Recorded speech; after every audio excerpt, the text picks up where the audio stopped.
Hello everyone, আমি দেবযানী। আমার নতুন আরেকটি ব্লগে তোমাদের সকলকে জানাই অনেক স্বাগত।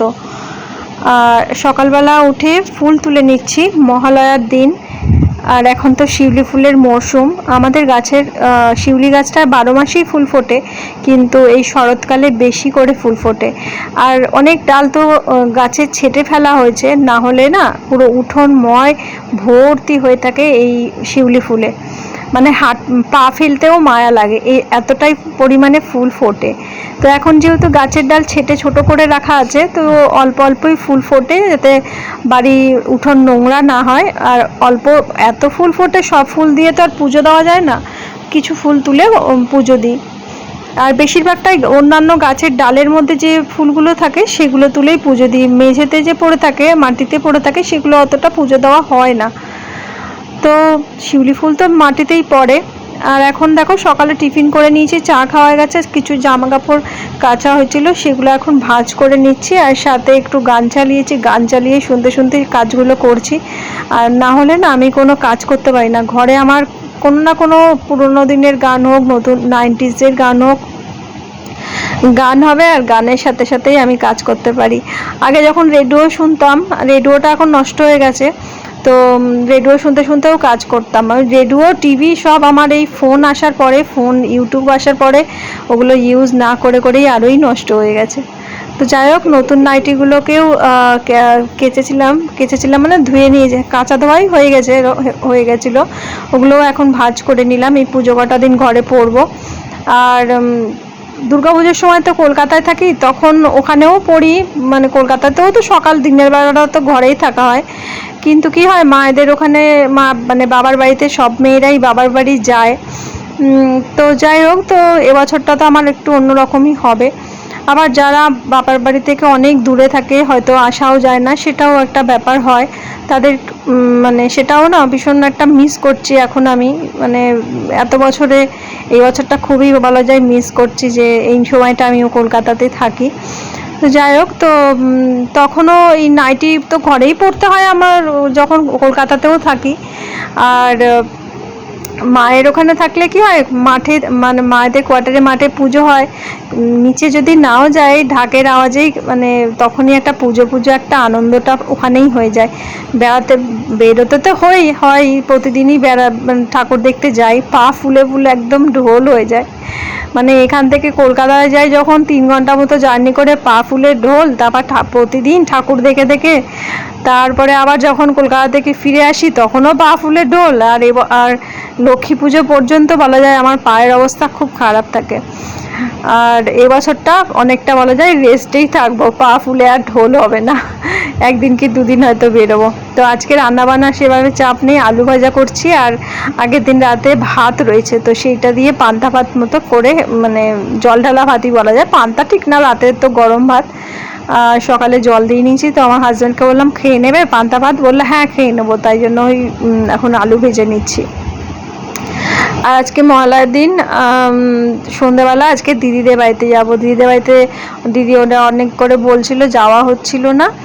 আর যাবো করে আসলে মা ওরা আসলো, তারপর বলেছিলাম যাবো, আর বৃষ্টির জন্য কদিনে যেতে পারিনি। হ্যালো এভরিওয়ান, কেমন আছো তোমরা সবাই? নিশ্চয়ই সবাই ভালো আছো।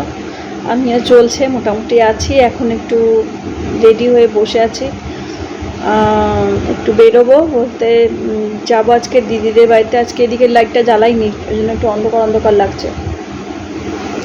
দিদিদের বাড়িতে অনেকদিন ধরে যাইনি, দিদি তো কতবার করে যেতে বলছে, যাওয়া হচ্ছে না। সেদিন ওই পার্লারে গেছিলাম, ওখান থেকেও যাওয়ার কথা ছিল, কিন্তু দিদি ওরা বাড়ি ছিল না। আর এই বৃষ্টি বাদলা এইসব চলছিল বলে ওই জন্যই আরই যাওয়া হচ্ছিল না। তো আজকে এই রেডি হয়ে বসে আছে, ওই যে হাজব্যান্ড এবার রেডি হবে, তারপর যাব। তো দিদি ফোন করলো আর একবার, সকালেও একবার করেছে, এখনও একটু আগে ফোন করলো যে আমার হাজব্যান্ডের এখনও হয়নি, যাচ্ছি তারাও, এইসব চলছে। আর দিদির জন্য যে ব্যাগটা কিনেছি সেই ব্যাগটাও দিতে যাওয়া হয়নি, তো ওই জন্যই যাচ্ছি। একবার ভেবেছিলাম আমার হাজব্যান্ডের হাতে পাঠিয়ে দেবো, কারণ এত বৃষ্টি বাদলা চলছিল তো ওই করে বেরোনো হচ্ছে না। তো সেদিনকে বাজারে বেরিয়েছিলাম, যখন পার্লারে গেছিলাম ব্যাগটা সাথে নিয়েই বেরিয়েছিলাম, যদি ওদিক থেকে ওদিকে যাই। তা ওটা আর যাওয়া হয়নি, দিদিরা বললাম যে ছিল না, রবিবার দিন ছিল সেদিনকে। আর আজকে যাব ব্যাগটা নিয়ে। এই কটার সময় আসি, চারিদিকে একটা পুজো পুজো আবেগ শুরু হয়ে গেছে। বাইরে মাইক বাজছে, আজকে তো মহালয়ার দিন, বাইরে মাইক বাজছে। তো আস্তে আস্তে বেশ ভালো লাগছে। আজকে তো সকালে প্রচুর বৃষ্টি হয়েছে, মহালয়ার দিন সকালবেলা প্রচুর পরিমাণে বৃষ্টি। তো জানি না রাতের দিকে আবার কি হবে, আর পুজোটাই যে কি হবে সেটাও ভাবছি, খালি বৃষ্টি আর বৃষ্টি। তো এর আগের দিন যখন পার্লারে গেছিলাম ভেবেছিলাম ওখান থেকে দিদিদের বাড়িতে যাবো, ওটা হঠাৎ করেই সিদ্ধান্ত হয়েছিল। আর আমার হাজব্যান্ডকে বলেছিলাম হঠাৎ করেই যাব, তাহলে দিদি ওরা কোনো মানে ঝুট ঝামেলায় যাবে না, চা একটু খেয়ে চলে আসতে পারবো। তা সেটা আর হলো না সেদিনকে। তো আজকে আবার দিদি আজকে মানে দুদিন আগে যেহেতু রবিবার দিন দিদির সাথে কথা হয়েছিল, দিদি আজকে সকালেও ফোন করেছে, বারবার করে যেতে বলেছে, রাতে খাওয়া দাওয়ার ব্যবস্থা করবে। আবার পরশু দিনও কথা হয়েছে, তখনই বলেছিল যে আসবে এখানে খাওয়া দাওয়া করবে। আমি বললাম এর মধ্যে ছেড়ে দাও, এখন না, পুজোর মধ্যে তখন খাওয়া দাওয়া করব। তো আজকেও সকালে ফোন করে বারবার করে বলছে আনছি বৃষ্টি হচ্ছে, যেতে ইচ্ছা করছে না, বলে ওই তো বাড়ির কাছ থেকে টোটোতে উঠবে আর আমার বাড়ির সামনে এসে নামবে, আর বৃষ্টিতে কি আর ভিজবে। তো এইসব হলো। তবে যাই হোক বেলার দিক থেকে আকাশটা পরিষ্কার হয়ে গেছে।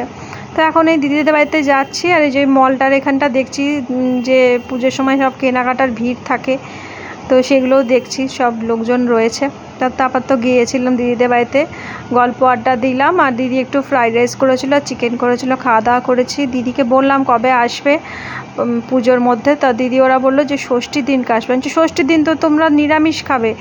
আমার যেরকম ষষ্ঠী মানি না অতটা, কিন্তু কলকাতা থাকলে মা যেহেতু ষষ্ঠী করে তখন আবার নিরামিষ খায়। তো দিদি যেহেতু বললো যে না ষষ্ঠীর দিনই যাবো, তাই জন্য আমরা ষষ্ঠীর দিনকে নিরামিষ খাওয়া দাওয়া হবে আমাদের বাড়িতে। বললো আমিষ খাওয়া দাওয়া, বলে না নিরামিষই খাবো, ষষ্ঠীর দিন যাব নিরামিষই খাবো। তাই জন্য দেখো এই সিরিয়ালটা হচ্ছে। তো এই বয়স্ক মানুষটাকে দেখে ভাবছি যে কোথায় দেখেছি আগে, পুরনো সিনেমায় অনেক অভিনয় করতেন ভিলেনের। আর এই যে অ্যাক্টারকে যে চশমা পরা দেখলাম, বলছি তারপরে। আর এই যে চুলটা যে সামনে বড় বড় করছে, আমরা সেই আকাশ বাংলাতে জগৎজননী মা শারদা দেখতাম, তো সে মা শারদার রোলটা করেছিল। তো সেটা আমার হাজব্যান্ডকে বলছে এটা কিন্তু মা শারদা। বলছে না চিনতে পারছি না। তো আমি বলছি দেখো আগে মুখটুকগুলো অনেক ভরাট লাগতো, বয়সটা কম ছিল তখন আরও, এটা বলছিলাম। আর এই অ্যাক্টার যে এর সাথেই প্রথম মানে অ্যাক্ট্রেস মিমি, তাকে দেখেছিলাম আকাশ বাংলাতে চ্যাম্পিয়ন বলে একটা সিরিয়াল, ফার্স্ট সিরিয়াল এনাদের দুজনের। তো পরে তো মিমি একজন বড় অ্যাক্ট্রেস আর সাংসদ তো হয়েছিলেন। তো একটু তোমাদের ডিনারটা শেয়ার করলাম, আর কিছুই না, গল্প আড্ডা দিয়ে আজকে সময়টা কাটিয়েছি। আর দিদিরা পুজোর মধ্যে বললাম আসতে, বললো না ষষ্ঠীর দিনকে আসবো। তো যাই হোক আসলে আমরা আবার একটা নতুনভাবে আড্ডা দেবো সেই দিনটা।